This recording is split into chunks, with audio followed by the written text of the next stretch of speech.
Hey guys, it's Amanda over at AmandaReads, and today I'm coming to you with my first quarter wrap-up of 2019.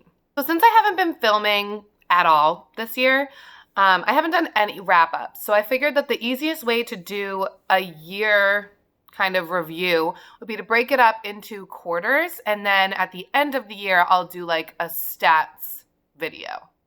So this is just going to be my wrap up for January, February, and March of this year. Although I do own most of the books I'm going to talk about today, the way that my bookshelves are set up, I have a lot of horizontal stacks.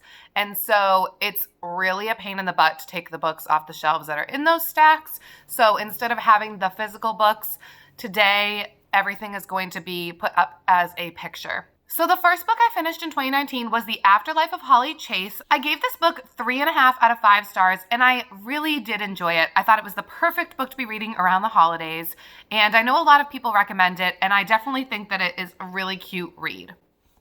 If you don't know what this book is about, it's about our main character, Holly Chase, and she finds herself living a real-life Christmas Carol story. It was really cute, and I definitely would recommend it. The second book I finished in 2019 was a book that I listened to, although I do own the physical copy, and that was Crooked Kingdom by Leigh Bardugo, which is the second book in the Six of Crows duology. I gave this book 5 out of 5 stars. I loved this book. It was great. I love all the characters in this series, and I really just love Leigh Bardugo's writing. So I knew I was going to like this, but it was great. If you don't know, Six of Crows is about a group of people that do a heist, and the second book in the duology is like what happens next, and of course there's another heist. The last 2 books in January that I read were 2 of the Junie B. Jones books because I made it my mission to finish all of the Junie B. Jones books this year because it's been too long that I've been dragging them out and they're so short. And if you don't know, Junie B. Jones is a series, a kids series.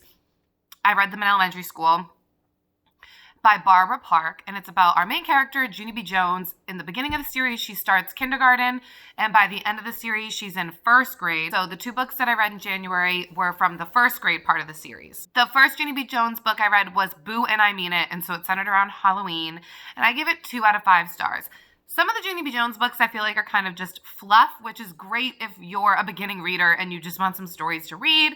But some of her books, you actually learn important lessons. And so I get kind of disappointed when there's not really a point to the story, when there's not like a theme in the story. I feel like she could have worked something in there. I just wasn't as impressed with this one. But the next one I read was Junie B. Jones, Jingle Bells, Batman Smells, P.S. So Does May, and I gave that one 5 out of 5 stars. So there's definitely a fluctuation in my interest and enjoyment in these books, but I ended January on a high note with a rating of 5 stars. Moving into February, the first book I finished in February was my January read for my book club, and that was The Other Typist by Suzanne Rindell. I gave this book 3.5 out of 5 stars.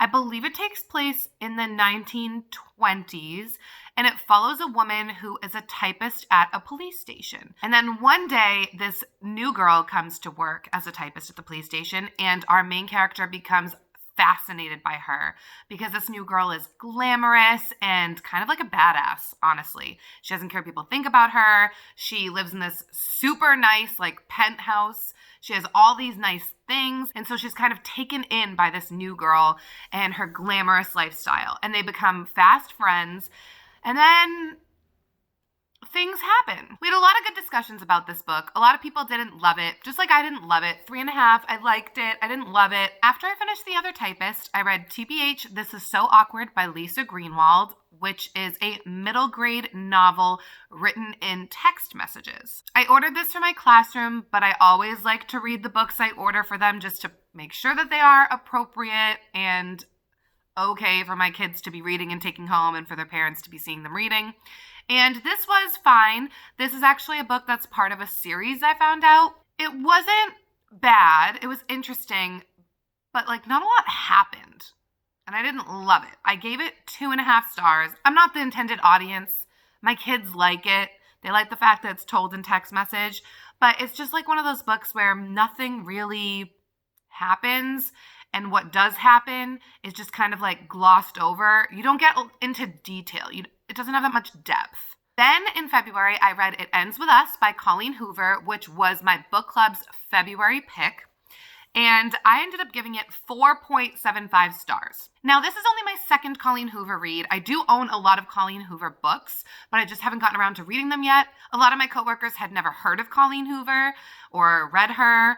And so a lot of them liked their first encounter with her, but a lot of them didn't like their first encounter with her. It Ends With Us takes place in Boston, which was fun because we live in the Boston area. It's about this girl, and she enters into this relationship that seems perfect, and it turns out it's not so perfect. And it's about how she deals with that and what she does, and I really liked this story.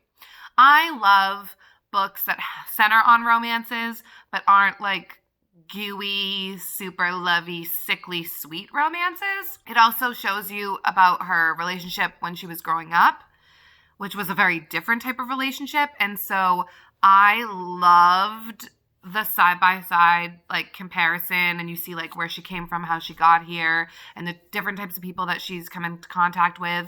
And I don't know, I'm not doing a very good job of explaining this book, but I really liked it.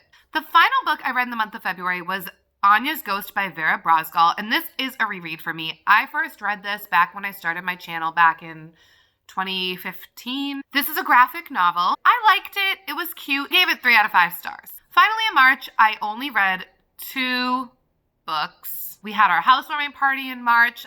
We were finishing our renovations in March. It was a busy month. The first book I read was The Green Book by Jill Patton Walsh. And I don't expect anyone that's watching this video to have ever heard of this book. This book is a book that I read when I was in 5th grade. It's very short. It's like 70-something pages. And I wanted to read it with my reading group at school. And so I picked The Green Book up to reread it. And I really didn't like it. I gave it 2 stars. But my kids loved it. It was their favorite book that they read all year. The book starts with us finding out that the world is ending. The planet is about to die, and only a handful of people that can fit on this one spaceship are going to be able to evacuate the Earth and move to this new planet that they found. There's really no other option. It's either die on Earth or go to this unknown planet and hope that you can live there. And the final book I read for this quarterly wrap-up in March was The Last Time I Lied by Riley Sager. I listened to this book through my library, and I give it 4.5 out of 5 stars. I loved this book. It's about this girl who, when she was younger, she went away to summer camp, and everyone in her cabin disappeared, and she was the last person to see them alive.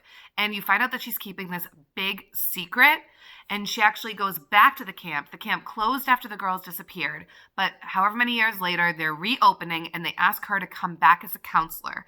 And so she's thrown back into this creepy setting with all these people, and no one ever solved what happened to the girls. They just were never found. They don't know if they're alive, if they're dead, or what. And so weird things start to happen again. She starts to become a suspect again, and she has to figure out what in the hell is going on at this camp. And I absolutely loved it. It was a great thriller. It was super suspenseful, and I would highly recommend it. So those are all the books that I read in the first quarter of the year from January, February, and March. It was only 10 books, but it was one of the busiest times of the year because that's when we were moving in and everything. So I'm pretty proud that I actually even read 10 books. Here's my obligatory Addie cameo. She's gotten even bigger. She's gotten really tall. She's being really feisty and mean today. She bit me. Didn't you? You bit me. Not nice. So like I said, those are all the books I read in the first quarter of the year, and I will be back soon to do my second quarter wrap up. Have a great day. Keep reading, and comment down below if you have a favorite book that you read this year, because as the year is winding up, I'm looking for some new books to put on my TBR. Bye, guys.